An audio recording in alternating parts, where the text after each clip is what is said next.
다 함께 일어나셔서 6월 두 번째 주일로 하나님께 나아가십시다.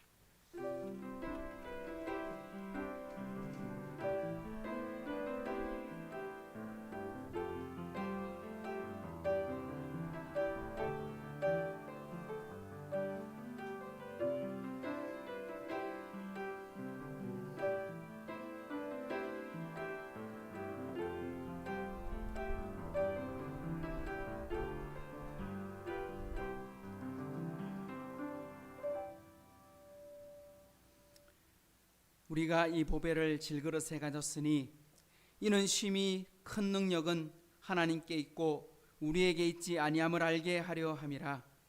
우리가 사방으로 우겨삼을 당하여도 쌓이지 아니하며 답답한 일을 당하여도 낙심하지 아니하며 박해를 받아도 버림받지 아니하며 거꾸로 뜨림을 당하여도 망하지 아니하고 우리가 항상 예수의 죽음을 몸에 짊어짐은 예수의 생명이 또한 우리 몸에 나타나게 하려 함이라. 참 좋으신 하나님 아버지 감사합니다. 오늘 또 살아계셔서 우리와 함께 하시는 하나님 아버지, 또한 두세 사람이 내 이름으로 모인 곳에 내가 너희와 함께 하겠다 약속하신 예수 그리스도의 말씀을 힘입어 하나님 전에 올라온 우리 하이섬교회를 기억하여 주옵소서. 지난 한 주간 동안 우리 성도들 가정에서, 직장에서, 학교에서 하나님을 기쁘시게 하며 또한 이웃을 사랑하며 하나님을 섬기는 삶 가운데 있다가 다시금 주일 아침 저희를 부르셔서 한자리에 모여 찬양케 하시고 예배케 하시니 참 감사합니다. 음중한 시기를 지나고 있고 참 모두가 다 힘든 시기를 지나고 있지만 서로를 격려하고 서로를 사랑하며 함께 축복하며 중보하며 하나님 이 위기와 어려운 시기를 지나가게 하시고, 또한 하나님 정말 우리가 바라보는 것은 잠깐 보는 이 시대가 아니라, 이 삶이 아니라 영원한 천국을 소망하는 삶을 살게 하시고 하나님이 기뻐하시는 삶 상급을 향해 달려가는 우리 백성들 다 되게 도와주옵소서. 오늘 또 참여한 식구들뿐만 아니라 서울에서 또한 각 직장에서 형편을 따라서 일하고 있거나 또한 사정에서 참석하지 못한 식구들을 기억해 주시고 건강은 회복시켜 주시고 또한 공부하는 모든 일들의 지혜와 명철을 더하여 주셔서 참으로 하나님이 기뻐하시는 우리의 삶이 되도록 도와주옵소서. 이 예배의 삶을 주님께 의탁드리오며 예수님의 이름으로 의탁하며 기도하옵나이다. 아멘. 우리 찬송가 지난주에 불렀던 32장을 한 번 더 찬송하십시다.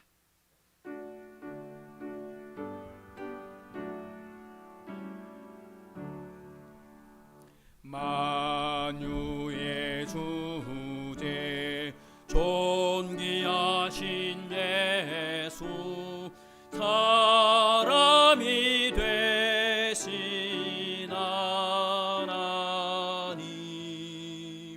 나 사모하여 영원히 섬길래 영광 되신 주로다. 화려한 동산 무성한 저수목 다 아름답고 묘하나 순전한 예수 더 아름다워 봄 같은 기쁨 주시네. 광명한 해와 명랑한 저 달빛 수많은 별들 빛나나 주 예수 빛은 더 찬란하여 참 비교할 수 없도다.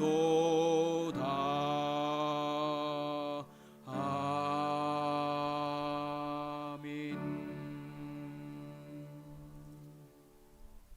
오늘 함께 나눌 교동문은 14번 시편 24편 말씀입니다. 땅과 거기에 충만한 것과 세계와 그 가운데 사는 자들은 다 여호와의 것이로다.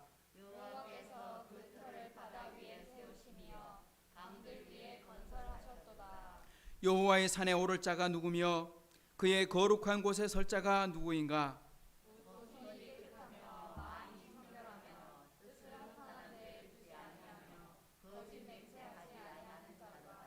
그는 여호와께 복을 받고 구원의 하나님께 의를 얻으리니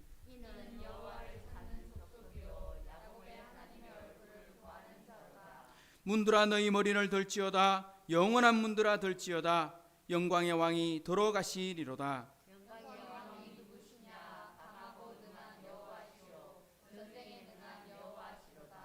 문들아 너희 머리를 들지어다. 영원한 문들아 들지어다. 영광의 왕이 들어가시리로다.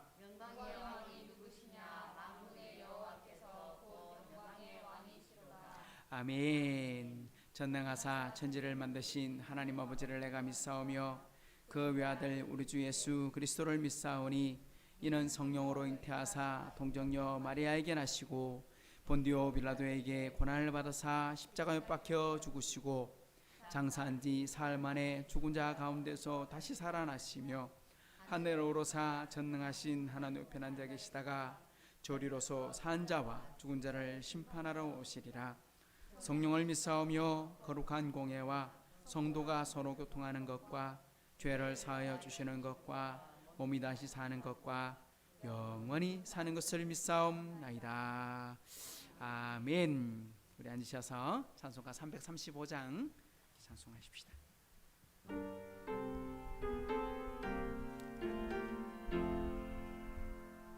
크고 놀라운 평화가 내게 있네. 이 세상에는 없는 평화. 나의 영혼과 몸 주께 드립니다. 오 놀라운 나의 구주. 오 놀라운 주, 오 놀라운 주. 저 천군과 전사들 경배하네. 나 엎드려서 주 경배하네. 오 놀라운 구주 예수. 나의 일생을 인도해 주옵소서. 나의 생각도 주관하사 주의 뜻대로 날 다스리옵소서. 오 놀라운 나의 구주. 오 놀라운 주, 오 놀라운 주. 저 천군과 전사들 경배하네. 나 엎드려서 주 경배하리. 오 놀라운 구주 예수. 나의 모든 것 주님께 드리오니 주여 기쁘게 받으시사.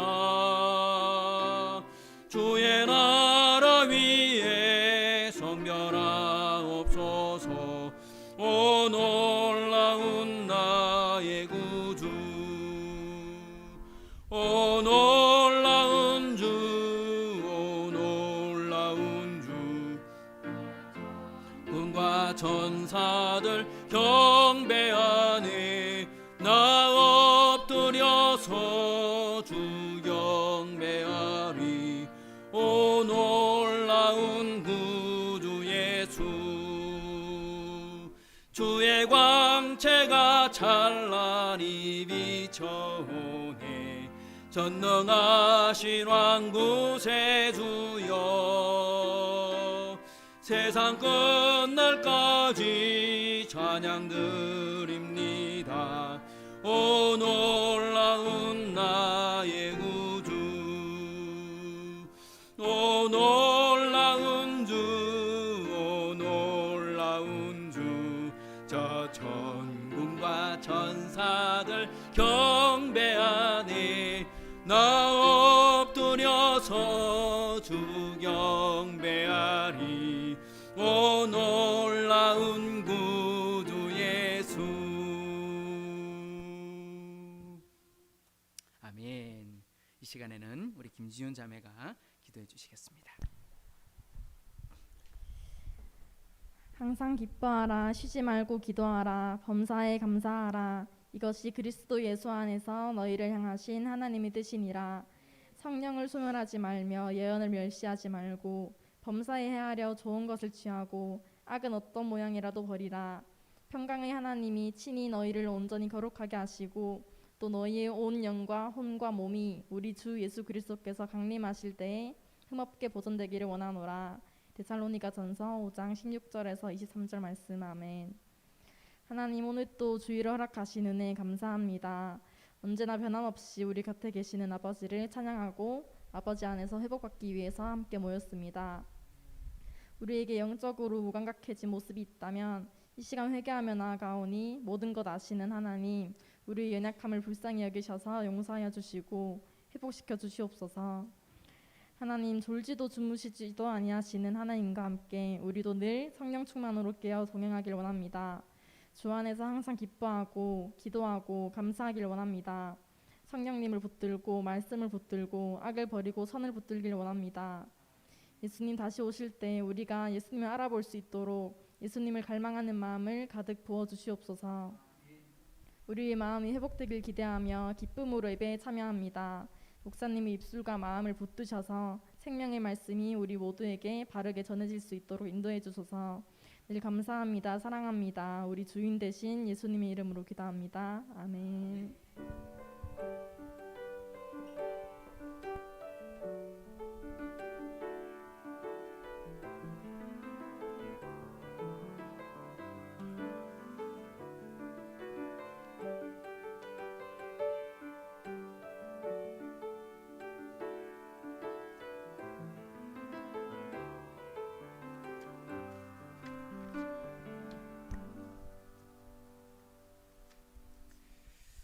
오늘 우리에게 주시는 하나님의 말씀은 구약성경 느헤미야 7장입니다.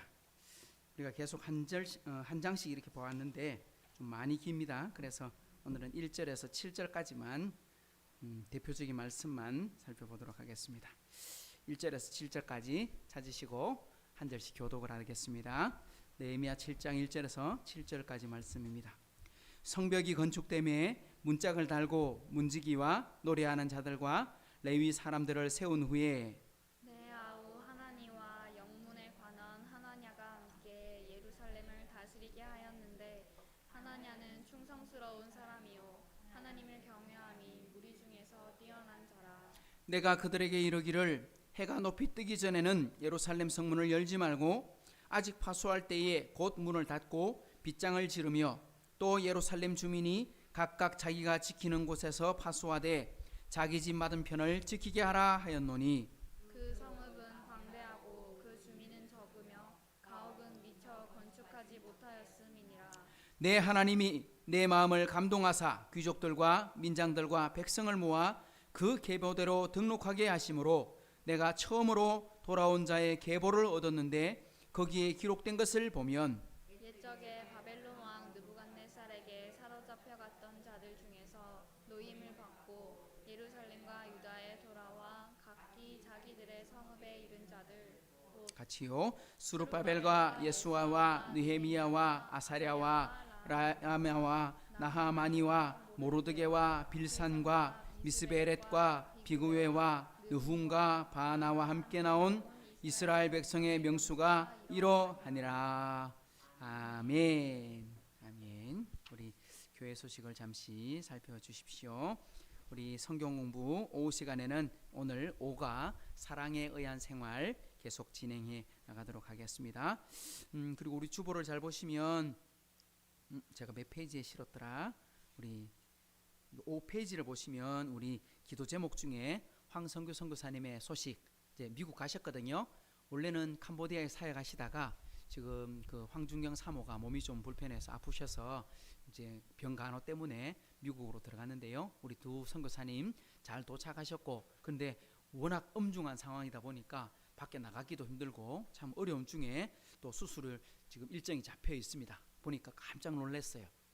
정말 그 중간중간에 연락이 올 때는 마치 오늘 천국 가도 전혀 문제가 없을 만큼 유독할 정도로 정말 중환자실에 들어갔다 나왔다 그런 상황을 몇 번이나 거쳤습니다. 그런데도 그 위기를 지나고 지금은 매일 2km씩 운동하고 그리고 병원에 갈 수 자가 스스로 차를 운전해서 갈 수 있을 만큼 건강을 회복했고, 그리고 완전한 치료는 골수 이식을 받아서 이겨내는, 그러니까 새로운 몸을 얻는 것 외에는 다른 방법이 없는데 골수 이식자들이 200명이나 대기하고 있어서 잘 됐다. 얼마나 감사한지. 일치가 되는 사람이 그만큼 많다. 거의 정말 믿기 어려운 이야기거든요. 가족들도 잘 안 맞는데, 근데 그렇게 되었고, 그 기정자가 6월 마지막인가 그 7월 달쯤에 입원하고 우리 중경 사모도 가서 입원하고 그리고 이식 받고 이제 퇴원하게 되는 그런 상황을 거치게 된답니다. 우리 주보를 보시면서 우리 입원부터 완치될 때까지, 그러니까 좀 수술 일정이 조금 연기되었었어요. 왜냐하니까 코로나 상태가 너무 좀 위급하니까 자꾸 이렇게 조금 밀려지면서 지금 일정이 7월 달까지 밀렸는데 우리 함께 기도해 주시면 좋겠고, 또 우리 6월 마지막 주는 맥주 감사 주일이고 7월 첫 주는 저희 교회 생일 주일입니다. 함께 계속 기도해 주시고 좀 좋은 의견이 있으면 함께 우리 뜻을 모아서 진행하면 좋겠습니다. 그리고 우리 교회를 위해서 기도해 주시는 분이 참 많은데요. 그중에 저희 교회를 직접 아시는 분도 아닌데 우리 서울 수도권에서 신앙생활 하시는 분인데 김지수 집사님께서 또한 우리 교회 성미를 또 보내주셔서 우리 식사할 때 큰 도움이 되게 또 해주셔서 감사드린다. 먼저 말씀을 소개를 해줘야 되겠다 싶습니다. 그리고 참 반갑고 감사한 건 오늘 우리 재훈이 형제가 한 6개월 만에 왔나? 그런 것 같아, 그죠? 6개월 중간에 한번 또 우리 참석할 수 있었지만 너무 반갑습니다. 환영합시다. 이거 무슨 그 무대에 스타가 출연하면 우하는 그런 어떤 인기인데, 대단합니다. 감사합니다. 우리 하나님 앞에 예물 드리고 기도하겠습니다. 11조 드립니다. 김옥자 권사님, 김지훈 자매님, 윤준,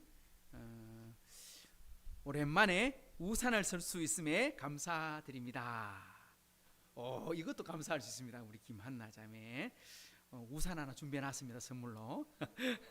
장마 중에 은혜 주시는 하나님께 감사드립니다. 저는 아멘 안 하나. 아멘. 우리 교회 오시는 분들 중에 최경희 씨 헌금 드리셨고요. 이숙희 사모님, 조태수 씨, 그리고 김옥하 씨, 조태수 씨. 조태수 씨는 이렇게 감사한 금을 여러 번을 드리시고, 또 우리 교회 그 이제 주중에 탁구를 치러 이렇게 오셔서 날씨가 많이 덥잖아요. 그래서 제가 에어컨 틀어드릴 때만은 에어컨 사용료 이래가지고 막 자기들끼리 수근수근 하더라고. 만 시고까지 봤더니만은 몰래 귀동냥 해보니까 그런 같아 이랬더니만 또 이런 걸까지 안 했다는데 우리 꼭 우리 생일 때 한번 초대해서 우리 같이 어떤 분이신가 얼굴도 한번 보고 싶습니다. 한번 그렇게 기도해 주시면 좋겠다 싶습니다. 한번 기도하겠습니다. 하나님 아버지 감사합니다. 오늘도 복되고 귀한 주일 저희에게 주시고 오늘 이렇게 참여하며 11조를 구별하여 드립니다. 우리 인생이 우리의 것이 아니라 하나님의 것임을 인정하고 드립니다. 우리 청년들을 축복하시고 우리 성도님들의 가정을 축복하셔서 참으로 하는 모든 일들이 참 복의 근원되도록, 하나님 정말 복의 통로가 되도록 주여 들어 사용하여 주옵소서. 하나님 앞에 드리는 모든 물질보다 더 많은 것을 갚아주셔서 정말 떡반죽 그릇이 복을 받고 들어가도 복을 받고 나가도 복을 받는 하나님이 함께 하시는 놀라운 은혜가 우리 성도들의 가정과 사업에 넘치게 부어 주옵소서. 또 우리 교회를 기억하고 함께 기도해 주시는 여러분들이 계시고 또한 우리 지역 주민들 계십니다. 하나님께서 기억하여 주셔서 그 모든 분들이 다 예수 믿고 구원받도록 주여 도와주옵소서.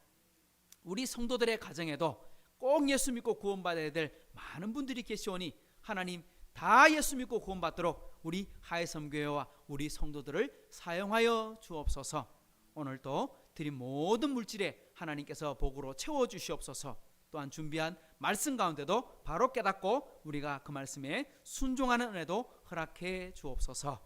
감사드리며 예수님의 이름으로 축복하며 기도하옵나이다. 아멘. 할렐루야. 우리 한 주 동안 잘 지내셨지요?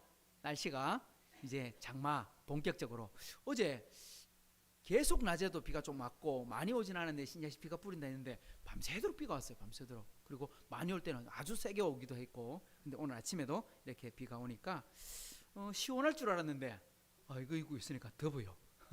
그래 선풍기 틀고 막 이러는데 그래도 여러분들 괜찮습니까? 덥진 않습니까? 혹시 추우면 에어컨을 끄시고, 저는 뭐 괜찮습니다. 우리 지난 시간까지 느헤미야를 거의 한 장씩 이렇게 살펴봤는데, 오늘 또 우리 7장을 한번 다 보려고 했는데 내용이 너무 많지만 내용은 어렵지 않습니다. 뭐 내용은 사람들 이름만 쫙 나열된 그 마태복음 1장에 나오는 예수님의 족보든지 역대 상하에 나오는 어떤 족보라든지 민수기에 나오는 사람들의 이름이 뭐 그런 거 비슷하게 진행되는 것입니다. 그래서 우리가 전체적인 것만 봐도 이해가 되겠다 싶습니다. 우리 지난 시간까지 느헤미야가 예루살렘 성벽을 완공하기까지 얼마 동안 걸렸다 그랬어요? 52일밖에 걸리지 않았어요. 스룹바벨이 성전을 짓는데 얼마 걸렸느냐 하면, 바로 지으면 우리 건축하는데 불과 한 2, 3년 하면 짓잖아요. 보통 아무리 큰 건물도 우리 가정에서 자기 집을 지어도 뭐 자기가 직접 지어도 한 1, 2년 하면 집을 지을 수 있을 거예요. 예루살렘 성전 캐봐야 크기가 불과 한 4, 50m 정도밖에 되지 않는, 그것도 안 되거든요. 그렇게 작은 건물이에요. 별로 안 커요. 한 30m, 30m 이 정도밖에 되지 않는 건물인데, 그 건물을 1년 만에도 못 짓고 스룹바벨이 한 10년 가까이 걸려 지었어요. 왜? 방해가 너무 심해가지고, 핍박이 너무 심해서 짓지를 못했어요. 겨우 지어서 하나님 앞에 봉헌했어요. 솔로몬은 워낙에 돈을 많이 들여서 아름답게 짓다 보니까 7년이 걸렸죠. 근데 그거보다 형편없는데도 10년이 걸렸어요. 근데 예루살렘 성벽을 짓는데, 성벽이 성전보다 어쩌면 공사 분량으로 보면 훨씬 더 큰 분량이거든요. 그런데 얼마밖에 안 걸렸어요? 52일밖에 안 걸렸어요. 기적이에요, 기적. 대단한 역사를 이룬 거예요. 말 그대로 역사예요. 왜? 전 국민들이 다 동원돼서 자기가 할 최선을 다해서 헌신했기 때문에. 그런데 그 헌신 속에 아무런 문제 없이 편안하게 건물이 올라갔느냐? 그건 아니더라는 거죠. 외부에 공격도 있었고 내부에 분란도 일어났고, 또 느헤미야를 향한 오해, 박해, 그리고 모략, 이런 것들이 느헤미야를 참 힘들게 만들었지만 그 모든 것을 극복해 나가고 4장, 5장, 6장 그 이야기가 우리 시험을 통해서 보았던 내용들로 이루어져 있습니다. 그렇게 해서 이제 50일 만에 성벽이 완공이 되었어요. 성전도 지었지, 성벽도 완공했지, 문짝도 달았지, 이제 드디어 도시의, 나라의, 국가의 모양이 갖추어지게 된 겁니다. 그러면 이제 더 이상 문제가 발생하지 않을까요? 이제 모든 게 다 해결됐을까요? 아닙니다. 느헤미야 13장을 한번 읽어보시면 마지막 끝에 보면 느헤미야가 끝날 때까지 문제가 일어납니다. 그때까지도 또 문제가 일어납니다. 왜 그럴까요? 우리는 죽을 때까지 뭐가 있어요? 죽을 때까지 문제 갖고 살아야 돼요. 죽을 때까지 아프든지 아니면 사업이 어렵든지 자녀에게 아픔이 있든지 우리 살 인생은 그런 거예요. 인생은 아무리 잘 살아도 참 고통과 어려움이 없는 인생은 없더라. 우리가 그 소요리 문답 공부하고 우리 교리 공부를 우리가 했었잖아요. 교리 공부할 때 교회를 가리고 말할 때 뭐라고 말했습니까? 지역교회, 그 다음에 우주적 교회, 이런 말로 사용했고, 천상교회, 천상교회 반대말은 뭐가 있을까요? 이 땅에 있는 지상교회, 그런 말을 썼죠. 천상에 있는 교회는 뭐라고 부르느냐? 다른 말로 하면 따라합시다. 승리적 교회. 왜 승리적 교회라고 말하냐면 천상에 있는 교회는 이미 끝났어. 왜? 모든 게 다 이겼어. 예수님이 마귀를 이겼지, 하나님이 세상을 다스리고 계시지, 성도들도 다 구원받아 하나님 나라에 와 있는 사람들이지. 그러니까 더 이상 뭐가 없어요? 시험 칠 일도 없고 고통도 없고 질병도 없고, 요한계시록에 보면 예수님께서 친히 눈물을 닦아주시는 곳이라, 더 이상 울지 마라 얘야, 더 이상 힘든 거 없다, 그렇게 위로하는 그런 곳이라. 참 너무너무 은혜로운 말씀이잖아요. 그런데 그럼 이 땅 지상교회는 어떠냐? 한번 따라합시다. 전투적 교회. 이 땅의 교회는요 끊임없이 뭐 해야 돼요? 싸워야 돼. 누구랑 싸워? 대표적인 마귀랑 싸우는 거야. 마귀가 계속 우리를 방해하는 거야. 예수 제대로 못 믿게 방해하고, 예수 믿지 못하게 하고, 예수 믿으면 시험 들게 만들고, 어떻게 하면 분란이 일어나게 만들까? 느헤미야도 계속 그런 시험을 당하는 거죠. 그러니까 우리는 이런 시험이 우리 눈에 사라지는 법은 없다. 그러니까 우리는 시험을 없도록 기도하지 말고 어떻게 기도하자? 이겨내게 하옵소서 이렇게 기도해야 돼요. 이겨낼 힘을 주옵소서. 이게 우리가 강한 사람이 되는 거야. 강한 교회가 되는 거죠. 바로 그게 필요한 것입니다. 느헤미야 7장이 바로 그런 이야기를 시작하는 겁니다. 성벽을 완공했어요. 자, 그러면 이제 어떻게 살아야 될까요? 성벽이 완공됐으니까 이제 무슨 일을 하면 좋을까요? 성벽 다 지었어요. 성문도 달았어요. 그러면 느헤미야가 제일 먼저 해야 될 일이 뭘까요? 예? 예배부터 드려야지. 그렇죠. 근데 오늘 본문에 말씀을 보면 느헤미야가 제일 먼저 한 일이 있어요. 그 일이 뭐냐 하니까 첫째로 한 일이 사람을 세웠어요. 뭘 세웠어요? 일꾼을 세웠어요. 사람을 세웠다, 일꾼을 뽑았다. 1절부터 4절까지 읽어보면 문짝을 달고 누구를 세웠어요? 문지기를 세웠어요. 문지기 하는 일이 뭐예요? 파수꾼이잖아요. 파수꾼. 문을 열고 닫고 열고 닫고. 그래서 오늘 뭐라고 말합니까? 일찍 문 열지 마라. 왜? 혹여라도 적이 쳐들어올 수도 있다. 그러니까 해가 뜨고 다 살폈을 때 안전할 때 문을 열고 다 들어오고 나면 문을 닫고 지켜라. 그러니까 파수꾼이 지키지 않으면, 파수꾼이 잠들어 버리면 아무리 강한 성도 소용이 없죠. 우리 영화를 이렇게 보거나 하면 종종 보면 파수꾼이 지키고 있다가 졸고 있는데 적들이 쳐들어올 때 파수꾼이 공격을 당하면 성 무너지는 건 한순간에 일들이 되는 거죠. 두 번째는 노래하는 사람을 세웠어. 노래하는 사람을 세웠다는 게 뭐예요?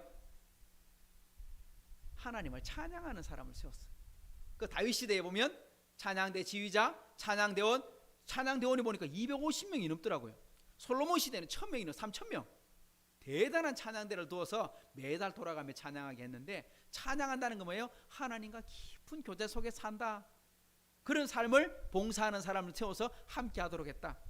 그다음 세 번째는 레위 사람을 뽑아가지고, 레위 사람들 원래 있는 사람들이잖아요. 그 사람들을 모아서 뭐라고 말하느냐?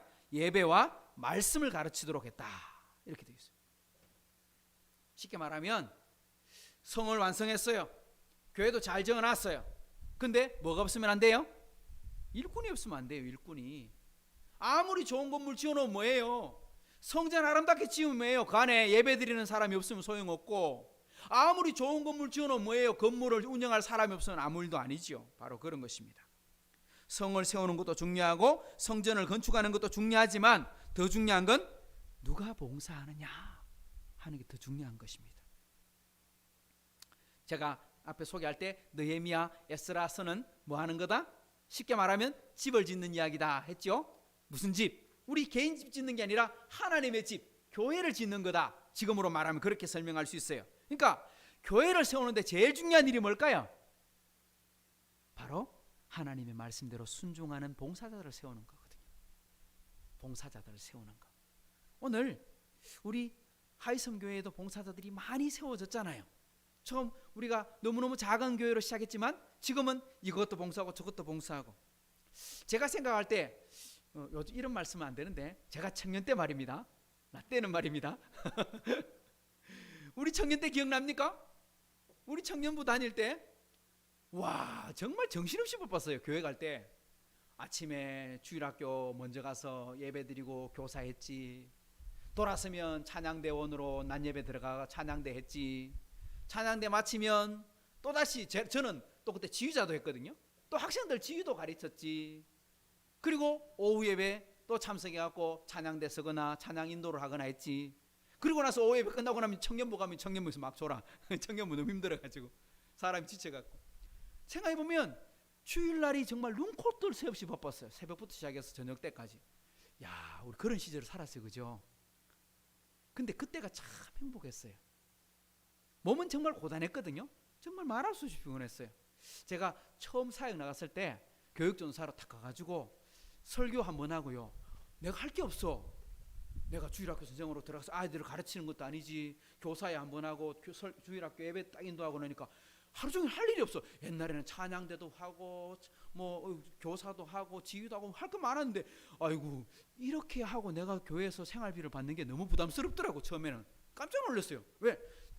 제가 청년 때는 하루 종일 눈코 뜰 수 없었는데 교육전사로 가니까 너무 할 일이 없는 거야. 그래서 참 많이 아쉬웠어요. 그래서 제가 목사 안수를 받고 부목사 생활을 하고 있다가 제가 독일에 가서 공부를 좀 더 해야 되겠다 그런 마음 가지고 또 제 혼자 독일에 가가지고 이제 먼저 한번 공부해 본다고 가서 머물렀던 시간이 준비하는 시간, 가 있는 시간 다 합쳐서 한 1년 정도 걸렸거든요. 근데 독일에 갔는데 독일 교회를 가야 말을 좀 빨리 배울 거 아니에요, 그죠? 근데 독일 교회 갔더니 독일 교회를 못 찾겠어.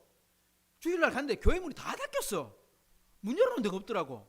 그래서 독일어 잘 안 되는 독일어를 읽어보니까 1월 첫 주에 갔거든요, 제가. 1월 첫 주에 갔더니 뭐라고 적혔냐니까 오늘부터 이곳에서는 예배 안 드립니다. 오늘부터 교회를 폐쇄하고 작은 교회 2개가 모여서 함께 예배를 드리니까 우리 교회는 오지 마십시오. 이런 그런 내용이었어요. 이야, 성도가 줄어들면요 독일은요 문 닫아요. 그러면 이사가 갖고 딴 교회하고 합쳐요. 왜? 개인 교회가 아니고 나라 교회이기 때문에 다 뭉쳐서 그러니까 줄면 주는 대로 뭉치는 거야. 아이고 불쌍해. 그래갖고 제가 어떻게 해야 될까? 그럼 어디 가서 예배 드려야지? 하고 자전거 타고 막 찾아다니다 보니까 조그마한 교회에 예배 드리는 소리가 나는 거예요. 그래 갔더니 한인교회 커뮤니티인 거야. 그래서 한인교회 목사님 만나서 참 소개하고 그리고 예배 드리고 이제 한 2주 지나고 나서 제가 목사님께 부탁을 드렸거든요. 목사님, 제가 이곳에서 뭐 어떤 교육자로 섬길 것도 아니고 또 그렇게 뭐 한 숫자는 한 50명 이렇게밖에 되는 작은 교회였어요, 거기도. 근데 뭐 그러니까 이민교회이기 때문에 유학생들도 많고 이런 교회잖아요. 근데 제가 부탁을 드렸어요. 목사님, 저는요 어릴 때부터 10살 때부터 교회 갈 때부터 찬양대를 하기 시작해갖고 결혼할 때까지 찬양대를 했는데 제가 지금 찬양대를 못한 지가 벌써 도대체 몇 년인지 모르겠습니다. 진짜 하고 싶은데 목사지만 해도 될까요? 하고 부탁드렸더니 목사님 된대. 뭐 당연하지. 그 찬양대가 한 10명밖에 안 됐거든요. 12명, 15명. 근데 제가 그동안 그 교회에 있으면서 한국 돌아올 때까지 너무 행복했어요. 그리고 제 노래 실력도 엄청나게 실력이 늘었고요. 지휘자가 너무 지휘를 잘하고 안내를 잘해줘서. 근데 제가 그때 찬양하면서 너무나 행복했어요.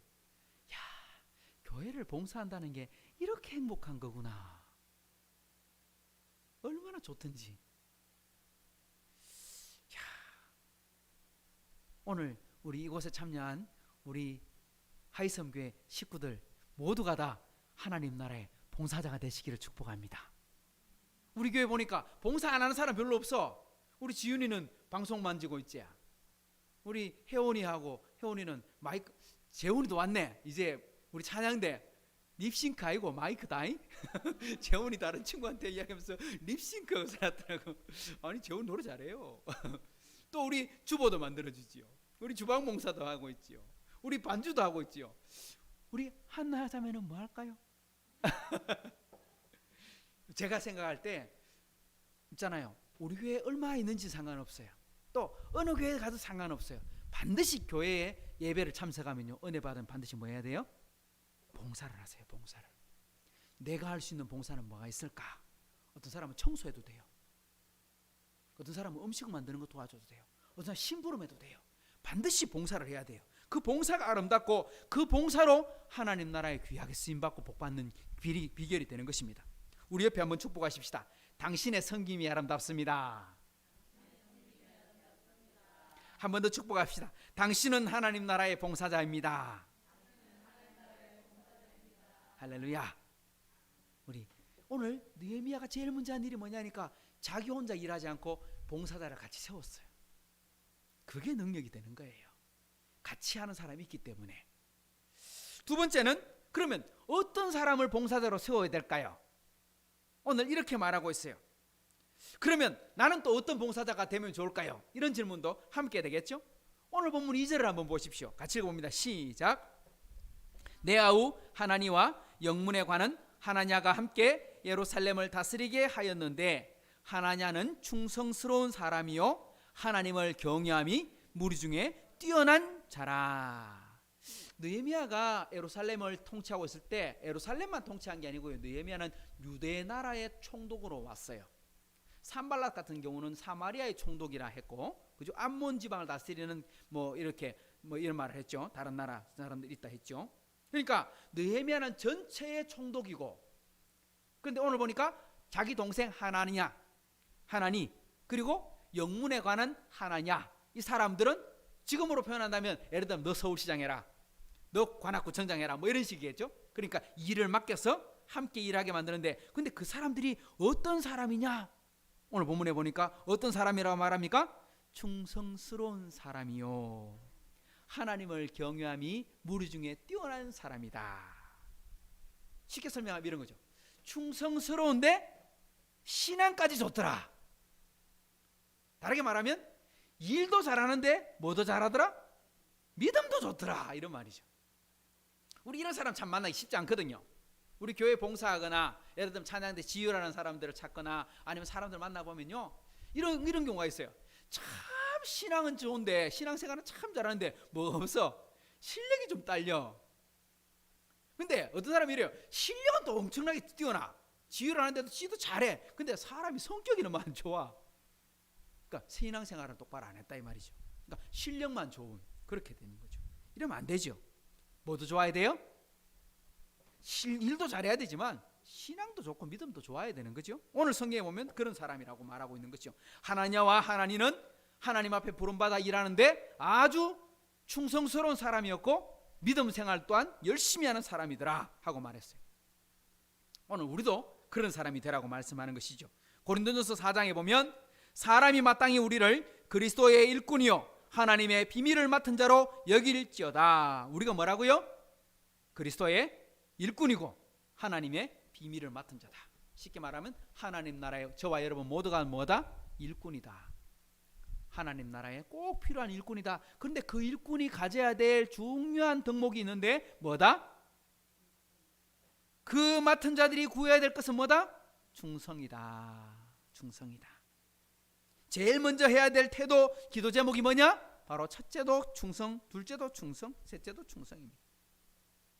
충성되다 하므로 말하면 변하지 않는다. 정말. 변하면 충성 아닙니다. 1년 충성하고 변하면 그건 충성 아니고 3년 충성하고 변하는 것도 충성 아닙니다. 우리 이순신 장군을 뭐라고 부릅니까? 충무공? 이렇게 부르잖아요. 왜냐? 이순신 장군은 변하지 않았거든요. 죽을 때까지 변하지 않았어요. 오해를 사서 감옥에 갔습니다.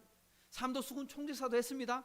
감옥도 갔습니다. 백의종군 했습니다. 백의종군이란 말이 뭡니까? 계급장 다 떼쁘고 1등병 2등병 짝대기 한 개 붙여주고 가라는데 그래도 갔어요. 그래도 충성했어요. 다윗도 그랬잖아요. 왕의 사이고 군대장관인데 강등, 그래도 충성했거든요. 바로 그런 사람이라 하는 거죠. 그래서 이름에다가 뭘 붙여줍니까? 호를 충무공 하고 붙여주는 거죠. 어려울 때도 쉬울 때도 더울 때도 추울 때도, 즉 다르게 말하면 환경과 상관없이 충성한다, 이런 말입니다. 우리 에베소서 배울 때도 나왔죠. 충성된 사람 누구? 기억 안 납니까? 충성된 사람 두기고 바울의 편지를 오고 가며 전달했던 사람, 편지 심부름이라는 거잖아요. 그런데 충성된 사람이라 붙였어요. 또 한 사람 오네시모는 바울이 옥에 갇혀 있는 동안 바울과 함께 옥생활을 함께 도와줬던 사람, 그 두 사람을 가리켜서 충성된 사람이, 한번 따라합시다. 충성된 사람이요 사랑을 받는 형제들아, 그래 말했거든요. 변치 않고 사랑을 많이 받았어. 사랑을 받았다는 말은 다르게 말하면 뭐라 그랬어요? 사랑을 많이 베풀어 주는 사람이었기 때문에 사랑을 받는 사람이었다 하고 말했죠. 그러니까 사랑하는 성도 여러분, 우리 하이섬교회 식구들 모두가 다 하나님 나라의 충성된 일꾼들이 되시기를 축복합니다. 또한 충성된 봉사자들이 되시기를 축복합니다. 옆에 분 한 번 더 축복할까요? 충성된 일꾼이 되십시다. 아멘. 자, 오늘 본문에 보면 돌아오는 사람들이 참 충성된 사람들이라는 건 알 수 있어요. 왜냐하면 오늘 본문 4절에 뭐라고 되어 있습니까? 그 성읍은 광대하고 그 주민은 적은데 가옥은 아직까지 미처 건축하지 못하였음이니라. 지금 고향으로 돌아왔어요. 어디 살다가? 페르시아에 살다가 고국으로 돌아왔어요. 근데 여러분, 페르시아에 살고 있던 사람들이 어렵게 산 사람들은 아니에요. 왜? 페르시아에서 태어났어. 잡혀갈 때는 포로로 잡혀갔지만 페르시아에서 태어나서 2세로 살았어. 그 중에 느헤미야는 그곳에서 왕의 술관원까지 됐으니까 아주 높은 지위, 돈도 많이 가진 사람이 되었다는 걸 알 수 있죠. 그러니까 먼저 돌아온 사람이 있고 2차로 돌아온 사람이 있고 마지막 3차로 돌아온 사람들은요, 페르시아에 살아도 얼마든지 살 수 있는 사람들이었어요. 근데 느헤미야와 함께 손잡고 고국으로 돌아왔어. 돌아왔는데 아직 뭐 하지 않았어요? 미처 자기 살 집도 짓지 않고 뭐부터 지었어요? 성벽부터 쌓았어요. 놀랍지 않습니까? 자기 집도 안 짓고 뭐부터 지었어요? 교회부터 지었어요. 우리 청교도 이야기할 때 그런 이야기 나왔잖아요. 고향을 버리고 신대륙 미국으로 가가지고 자기가 제일 먼저 살 집을 안 짓고 뭐부터 짓고? 교회 짓고, 두 번째는 학교 짓고, 그리고 세 번째 자기 살 집을 같이 서로가 힘을 모아서 집 지어주고 집 지어주고 집 지어주고. 제일 먼저 교회부터 짓고. 왜? 우리 이거 뭐 하러 왔는데? 신앙 자유 찾아서 왔으니까 제일 먼저 해야 될 건 신앙을 위해 하는 것들 먼저 해야지. 그래서 집부터 짓고 하고 집을 지었잖아요. 바로 그거죠. 오늘 8절부터 계속 사람들의 명단이 나오는데 다 읽지는 않았지만 여러분 46절을 한번 보십시오. 어떤 사람이 나오는지요. 46절에 보면 느디님 사람들 하고 이렇게 나오지요. 그리고 무슨 자손 무슨 자손 무슨 자손 하고 나오지요. 근데 여러분 여기 나오는 느디님 자손이라고 하는 사람들이 혹시 누군지 아십니까? 뭐 처음 들어보죠, 그죠?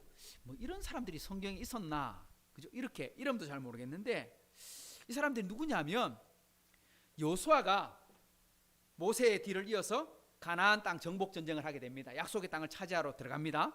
그리고 가나안에 있는 7족 속국과 전쟁을 벌이잖아요. 그래서 그 땅을 빼앗아요, 차지해요. 그리고 약속의 땅을 나누게 됩니다. 그런데 전쟁하면 판판이 이스라엘 백성들이 이길 수밖에 없어요. 하나님께서 그곳을 지켜주시니까요. 그런데 그 중에 한 족속이 야 이스라엘 사람들하고 싸웠다가는 우리 어떻게 되겠다? 멸종을 당하겠다. 우리 살아날 길이 없다. 그러니까 어떻게 하자? 사기를 쳐서라도 동맹을 맺자. 이스라엘 백성들하고 동맹을 맺자. 쉽게 말하면 약속을 맺자. 어떻게 하느냐? 허름한 옷을 입고 옵니다. 곰팡이 핀 빵을 들고 옵니다. 그리고 찾아와서 뭐라고 말하냐니까 우리는요 저 먼 나라에 살고 있는데 소문을 들었는데 하나님을 경외하는 백성들이 하나님이 약속한 땅을 차지하려고 하는 걸 봤는데 이야 대단한 소식을 내가 들었습니다. 정말 하나님이 함께 하시는 백성이기 때문에 여러분을 축복합니다. 그러니 제가 찾아와서 여러분들과 함께 뭐하고 싶습니다? 동맹을 맺고 싶습니다. 이웃이 되고 싶습니다. 알고 봤더니 어디 있어? 바로 옆에 동네 사람이야. 이제 곧 전쟁을 치룰 사람들이야. 근데 알지도 못했는데 요수아가 어떻게 합니까? 하나님께 안 물어보고 덥석 그렇습니다. 우리 동맹을 맺읍시다. 이제 형제입니다. 서로를 지켜주는 관계가 되었습니다. 하고 또 보니까 알고 봤더니 바로 옆에 사는 어떤 사람? 기브온 사람들인 거야. 전쟁할 수도 없어. 왜? 약속을 이미 했으니까. 그때서야 하나님께 물어봅니다. 하나님 어찌 하면 좋을까요? 이렇게 물어봐요. 그때 하나님께서 그들을 죽이라 하지 말씀하지 않고 뭐라고 하느냐니까 그들을 성전에 봉사자로 세워라. 성전에 뭐가 필요합니까? 번제를 바칠 때 떼야 되는 나무가 필요한데 나무 목재를 준비하는 나무를 캐는 사람, 물을 준비해야 되는데 손을 씻어야 되는 물인데 물을 준비하는 사람, 그 일을 누구한테 맡기냐? 기브온 사람들한테 맡겼는데 그 기브온 사람의 후손이 누구냐니까 바로 느디딤 사람들이에요. 이 사람들은 이스라엘 사람도 아니에요. 가나안 사람들이었어요. 쉽게 말하면 이방 민족 중에 어쩌면 멸종을 당해야 될 사람들이었어요. 그런데도 그 사람들은 평생을 성전에서 봉사하는 일로 살다가 포로로 잡혀갔어. 바벨론까지, 페르시아까지 잡혀갔어. 그 사람들이 돌아왔어요. 돌아오면 그 사람들 뭐 하겠어요? 일하면 여전히 성전에 물 깃고 나무 캐는 일 할 거 아니에요. 나무 패는 일 할 거 아니에요. 쉽게 표현하면 몸종으로 산다 이 말이에요. 몸종으로. 차라리 그럴 바에 어디 살지? 페르시아에 살지. 와봐야 또 그런 일밖에 못 할 텐데, 허드렛 일 할 텐데. 그런데 이 사람들은요 그대로 와서 함께 봉사한 바로 이겁니다. 아무리 작은 일이고 허드렛 일이라도 청소한 일이 하찮은 일처럼 보여도 그 일을 열심히 하고 충성하면 그것도 하나님 나라의 귀한 일이 되더라 이 말입니다. 하나님 나라의 일은요 귀하고 천한 일이 있다 없다? 없습니다. 죄 짓는 일 아니고는 모두가 다 하나님 보시기에 귀한 일입니다. 그래서 그에게 맡은 자가 구할 것은 뭐라고요? 충성이다. 그러니까 여러분이 하고 있는 일, 우리 교회 봉사하고 있는 일, 그 일에 최선을 다하시고, 이것만이 아니라 우리 교회 더 많은 식구들이 와야 되겠죠. 더 많은 분들이 오셔서 또 더 많은 일에 봉사를 해야 되겠죠. 바로 그 이야기를 하고 있는 것입니다. 그러니까 느헤미야는 제일 먼저 사람을 세웠고, 어떤 사람을 세웠고? 충성되고 믿음 좋은 사람을 세웠고, 또 한 가지 우리가 더 생각해 볼 것이 하나 더 있어요. 오늘 본문을 쭉 묵상하다 보니까 7장을 보면 모든 사람이 다 일을 맡았거나 봉사한 건 아니라는 걸 알 수 있어요. 모두가 다 봉사한 건 아니래요. 오늘 말씀 5절을 보십시오. 내 하나님이 내 마음을 감동하사 귀족들과 민장들과 백성을 모아서 뭐 했어요? 그 계보대로 등록하게 하심으로 내가 처음으로 돌아온 자의 계보를 얻었는데 거기에 기록된 것을 보았다 하고 말합니다. 쉽게 말하면 뭐 했더라? 요즘 말로 하면 뭐 했다? 주민등록 정리를 했다, 이 말이에요. 호적 정리를 했다. 그러니까 이 사람들이 어느 족보에 사람 있는 사람인지, 우리 제 파평윤과 제가 38대 손인데 우리 족보가 있어요. 우리 집에 족보. 아버지가 그 구해놓은 족보가 있어요. 그 족보에 보면 우리 할아버지 때부터 어떻게 살았는지 족보가 쭉 다 나와. 우리 집집마다 집안에 가면 어른들이 갖고 있는 족보가 있어. 근데 만약에 족보가 없으면 그건 어디서 왔는지 모르잖아요. 오늘 그 이야기를 하고 있는 거예요. 느헤미야가 제일 먼저 한 일이 뭐냐니까 호적 정리를 해서 이 사람은 어느 지파 사람, 이 사람은 어느 지파 사람, 레위 지파 사람, 제사장 지파 사람, 이것을 다 분류해서 구분해 놨어요. 그렇게 기록된 족보가요 7장에 나오고 있는 거예요. 그리고 에스라서를 읽어보면 비슷한 족보가 또 나와요. 요 시대에 같이 기록했으니까. 근데 오늘 본문 63절부터 한번 읽어볼까요? 65절까지 시작.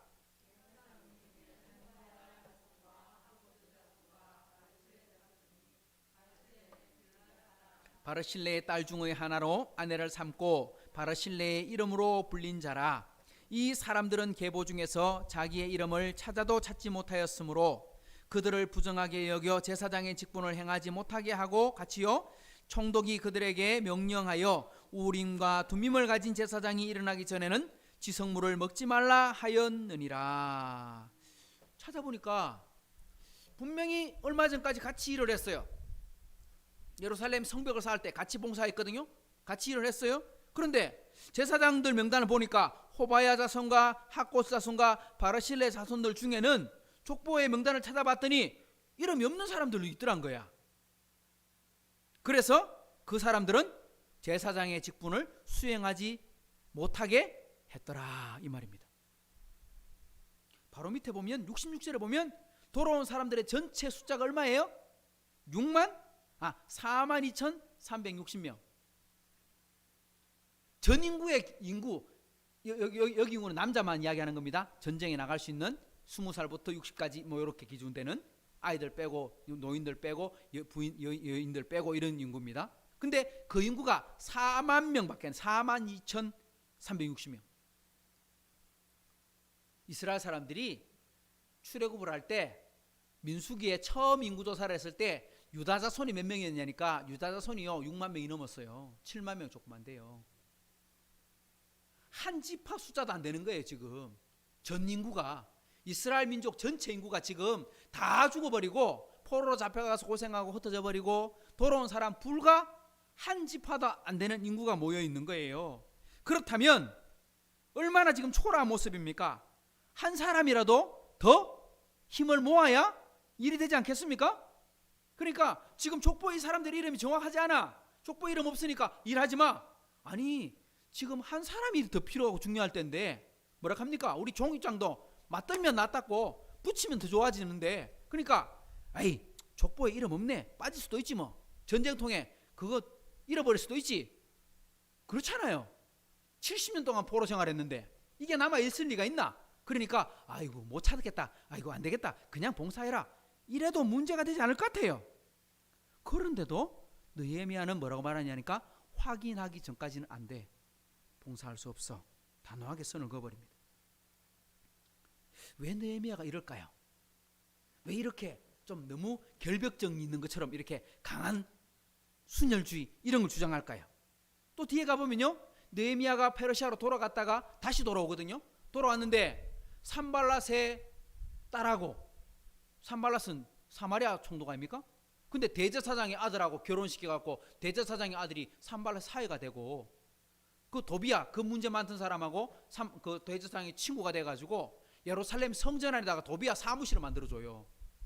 그리고 다른 지방 사람들하고 막 결혼을 해요. 난리가 나요. 그래서 느헤미야가 총독으로 다시 돌아와가지고 이게 무슨 일이야? 그럼 어떻게 합니까?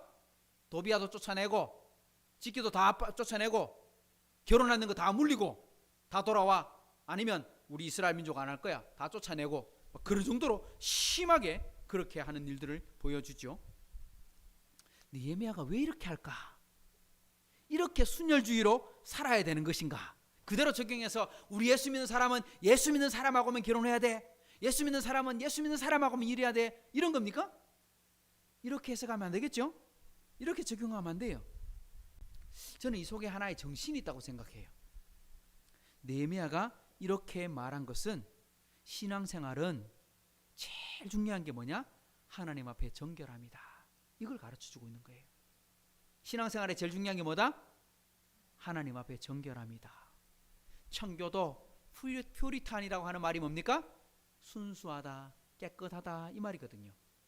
순수함을 지키기 위해서 돈도 버리고 고향도 버리고 명예도 버리고 직업도 버리고 그렇게 신대륙을 찾아간 것처럼 이스라엘을 망한 이유가 뭡니까? 바로 혼합주의 때문이거든요. 우상도 섬기고 하나님도 섬기고 돈도 좋고 하나님도 좋고 결국은 나라가 망하고 말았죠. 그러니 포로에서 돌아온 에스라와 느헤미야는 이것을 철저히 가르쳐야 된다. 철저히, 안 그러면 또다시 나라가 멸망한다. 아니 느헤미야가 이렇게 가르쳐놨는데도 돌았으니까 또 뭐예요? 또 섞여버리잖아요. 이러면 또 곧 망한다 이렇게 말하는 거죠. 이 말씀을 저는 이렇게 해석하고 싶습니다. 많은 것보다 깨끗함이 먼저다. 성도들이 많은 거 좋지만 우리 성도들이 지금보다 더 많아져야 되겠지만 저는요, 많아지는 것보다 더 중요한 건 많아진 사람들이 다 깨끗한 게 중요한 거예요. 하나님 앞에 순수한 것. 우리 적은 물질, 적은 수일지라도 하나님 앞에 깨끗한 삶을 살기를 축복합니다. 바로 그겁니다. 직장도 중요하고 결혼도 중요하고 인생이 안 중요한 게 어디 있습니까? 그죠? 다 중요하잖아요. 지금 공부하는 것도 중요하고 직장 취업하는 것도 중요하고 다 중요하잖아. 결혼생활 하는 것도 중요하고 어떤 사람 만날 것인가, 어떤 친구 사귈 것인가, 어떤 취미를 가질 것인가 다 중요하잖아요. 근데 그보다 더 중요한 한 가지가 있다면 하나님이 기뻐하시는가, 이거보다 중요한 건 없어요. 할렐루야. 이걸 붙잡아야 돼요. 아시겠죠? 그래서 우리가 직업을 구할 때도 학교 공부를 할 때도 하나님이 기뻐하는 게 뭔가, 하나님의 영광을 위한 것인가, 그 기준에 맞는 직업도 구하고요, 그 기준에 맞는 사람도 만나고요, 그 기준에 맞는 일을 하다 보면 하나님께서 다 채워주시는 거예요. 도와주시는 거예요. 반드시 도와줄 줄 믿습니다. 이걸 갖고 기도하세요. 오늘 우리 세 가지 기준입니다. 하나님께서 느헤미야를 통해서 일꾼을 뽑아 세우셨고요, 그 일꾼은 충성된 사람이고 믿음 좋은 훌륭한 사람이고, 또 그런데 알고 봤더니 모두가 다 동참한 건 아니었어. 왜? 깨끗한 사람을 쓰시고자 하는 하나님의 마음을 느헤미야가 알고 있었더라 하는 것입니다. 오늘 이 말씀 속에 있는 것처럼 쓰임받는 일꾼, 충성된 일꾼, 깨끗한 일꾼이 바로 저와 여러분 되기를 주님의 이름으로 축복합니다. 좋으신 하나님 아버지 감사합니다. 오늘 느헤미야서 7장에 나오는 말씀처럼 이스라엘 백성들이 성벽을 완공하고 일꾼을 세우는 것, 그리고 하나님 나라를 위해 헌신하는 모습들을 살펴보았습니다. 그리고 모두가 다 그 일에 동참하는 것도 보았습니다. 또한 그 중에 깨끗하지 못한 것을 구별해 내는 것도 우리가 살펴보았습니다. 하나님, 우리가 일하는 것도 좋고 공부하는 것도 좋고 결혼하는 것도 좋지만 우리가 이 땅을 살아가면서 하는 수많은 결정들이 있지만 나를 위해 결정하지 않고 하나님을 위해 결정하는 하나님의 백성들이 되게 도와주옵소서. 그리고 무엇보다도 우리가 이 교회 하이섬교회를 섬기고 주님 나라를 위해 섬길 때 하나님이 기뻐하시는 일이 무엇인가 잘 돌아보고 그 일에 충성하는 백성들이 되게 도와주옵소서. 그때 하나님이 채워주시는 놀라운 복 또한 함께 받아누리는 우리 하이섬 공동체가 되게 주옵소서. 이제는 우리 주 예수 그리스도의 은혜와 하나님의 사랑과 성령의 교통하심이 오늘 하나님 앞에 바로 살기를 원하는, 하나님과 함께 동행하기를 고백하는 우리 하이성교의 모든 식구들과 흩어진 가족들 위해 이제로부터 영원토록 함께 있을지어다. 아멘. 아버지 감사합니다. 오늘도 이 말씀과 함께 살게 하시고 주여 따라가고 동행하며 살게 하여 주옵소서. 하나님의 은혜가 우리 가운데 넘치도록 채워주셔서 하나님 풍성하신 복으로 갚아 주옵소서.